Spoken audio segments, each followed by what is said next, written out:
Dibrugarh ধেমাজিরকে connect করছে Bogibeel bridge. তো আমি এখন বগিবিল ব্রিজের উপর দাঁড়িয়ে। তো বগিবিল ব্রিজটা একটু দেখাই। এটা হচ্ছে ব্রিজের ইনিশিয়াল পোর্শন, মানে আমি ধেমাজির দিক থেকে ডিব্রুগড়ের দিকে যাচ্ছি, এটা ডিব্রুগড়ের দিকটা। তো এটা ব্রহ্মপুত্র নদী। তো ব্রহ্মপুত্র নদীর বেশিরভাগ সময়টাই খেয়াল করা যায় যে বেশিরভাগ সময়টাতেই জল কমই থাকে। বছরের প্রায় 7-8 মাস বা 9 মাস পর্যন্ত জলের স্তর খুবই নিচে, আর বেশিরভাগ সময়তেই ওই আইল্যান্ড হয়ে থাকে। আর আমি এসেছি এই দিক থেকে, মানে এইদিকে পিছন দিকে যতগুলো পাহাড় দেখা যাচ্ছে ঠিক পাহাড়ের দিক থেকে আমি এসেছি। সব একটা আবছা হয়ে আছে, ওই জন্য বোঝা যাচ্ছে না ভালো করে। আর আমার এখন প্ল্যান হচ্ছে ডিব্রুগড় যাওয়ার।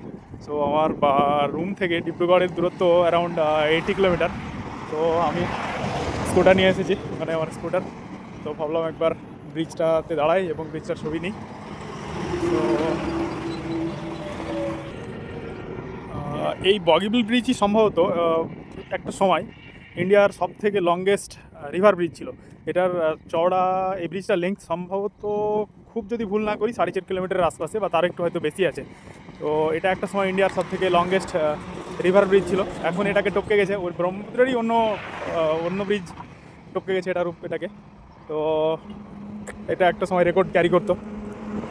তবে বগিবিল ব্রিজটা খুব একটা যে এটার ফিনান্সিয়ালি বিশেষ গুরুত্ব আছে বা এর ইকোনমিক খুব ভ্যালু আছে এই ব্রিজটার, সেটা এই ব্রিজটার যানবাহন চলাচল দেখে বোঝা যায় না। কেননা এই ব্রিজে তেমন যানবাহন তেমন কোনো জট নেই।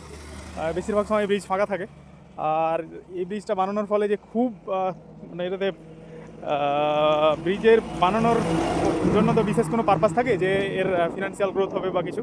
তবে বগিবিল ব্রিজটার মনে হয় সেই ব্যাপারটা নেই।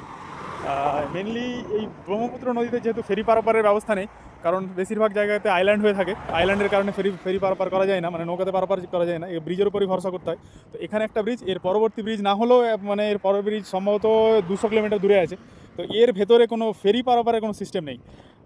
আমার তো জানা মতো 100 কিলোমিটার মধ্যে এখান থেকে 100 কিলোমিটার ব্রহ্মপুত্রের উত্তর দিকে যদি চলে যায়, তাহলে পরে কোথাও ফেরি পারাপারের কোনো জায়গা নেই। তো এটা একটা প্যাথেটিক ব্যাপার আসামবাসী এবং অরুণাচলবাসীর জন্য।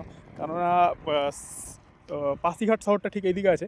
পাসিঘাট এখান থেকে আসার জন্য ওকে এই ব্রিজটার উপর ভরসা করতে হয়। অনেকটা রাস্তা এইভাবে ঘুরে এসে, মানে হাফ মুন, মানে সেমি সার্কেলভাবে ঘুরে এসে ডিব্রুগড়ে পৌঁছতে হয়। মানে ডিব্রুগড় পাসিঘাটটা সামনাসামনি পড়ে, কিন্তু ব্রিজ না থাকার কারণে অ্যাডিশনালি প্রায় 50-60 কিলোমিটার ঘুরে আসতে হয়। তো যদিও বা এই ব্রিজটা বানানোই হয়েছে 10-15 বছর আগে, তো যখন এই ব্রিজটা যখন ছিল না, তখন আরও প্রচুর রাস্তা ঘুরে যেতে হতো, মানে কল্পনাতীত। যদি কেউ মনে করবে যে নদীর এপার থেকে আর ওই পারটা ফিরে যাবো, তাহলে পরে বড় গাড়ি নিয়ে পারাপার করা যেত না।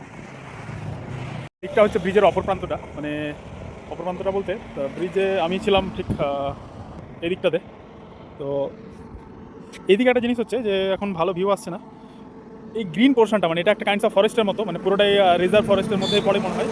আর এখানে অনেকগুলো দেখা যাচ্ছে না, হ্যাঁ, এইখানে অনেকগুলো রিসর্ট টাইপের আছে, ক্যাফে বা রিসর্ট, মানে এখানে অনেকেই বেড়াতে আসে নিচের দিকে রাস্তা দিয়ে, এখান দিয়ে গিয়ে এইসব রিভার সাইড অনেকগুলো ছোটো ছোটো ছোটো ছোটো ক্যাফে হাট টাইপের করা আছে, এগুলো ক্যাফে। এবং পিছন দিকেও অনেক মানে রিক্রিয়েশনের জন্য নতুনভাবে সাজাতে চেষ্টা করছে স্থানীয় হয়তো লোকজনেরা।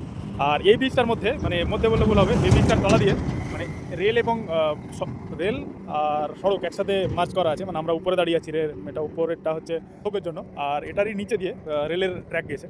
তো একই সাথে এই ব্রিজটা আছে। তো সাধারণত এখন বেশিরভাগ ব্রিজগুলো এইভাবে বানানো হচ্ছে। তো এটা সাশ্রয়ী, মানে ফিনান্সিয়ালি বেশ অনেকটা সাশ্রয়ী হয়।